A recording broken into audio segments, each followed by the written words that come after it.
প্রত্যেক দিনই একই রকম ইফতার। আসলে আজকে একটু মনের কথা বলি, সেটা হচ্ছে আমাদের প্রবাসী যারা আছেন আপনারা দেখেন যে হয়তোবা ওরা খেপচা খাচ্ছে, চিকেন বিরিয়ানি, তারপরে জুস, এই সেই আইয়ুষে অনেক কিছুই তো দেখা যায়।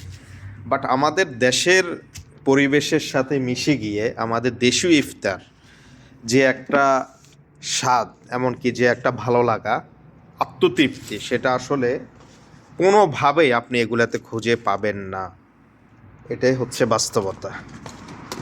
আমার সাথে হয়তো বা বেশিরভাগ প্রবাসীরা একমত হবেন যে এই যুগ খ্যাপচা আপনার সুরবা যাই দেখেন, এগুলার সাথে আমাদের দেশীয় ফল, জুস, এমনকি বুটমুড়ি মাখাইয়া খাওয়ার মধ্যে যে একটা আত্মতৃপ্তি, এটা আপনার স্বাস্থ্যকর অস্বাস্থ্যকরের ব্যাপার আমি বলবো না। এখানে যে সব কিছু একদমই স্বাস্থ্যকর সেটাও বলবো না।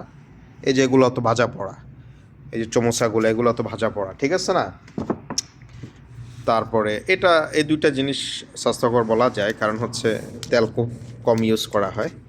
তো যাই হোক, যেটা বলার কথা সেটা হচ্ছে আমাদের দেশের পরিবেশে থেকে দেশীয় মানুষদের সাথে, আপনার ফ্যামিলির মানুষদের সাথে, প্রিয় মানুষদের সাথে ইফতার করার যে একটা আত্মতৃপ্তি, এটা এখানে ভাই খুঁজে পাওয়া যায় না, কোনোভাবেই না। এমনকি যদি মানে অনেক মানুষ এসে, এটা বলবো না যে আমি হয়তো বা একা আছি এই জন্য, না। এমনিতে আমাদের দেশীয় ইফতারে আমাদেরকে যেরকম পরিতৃপ্ত করে, এগুলো আসলে ওইভাবে করতে পারে না। এটাই হলো আমার অপিনিয়ন।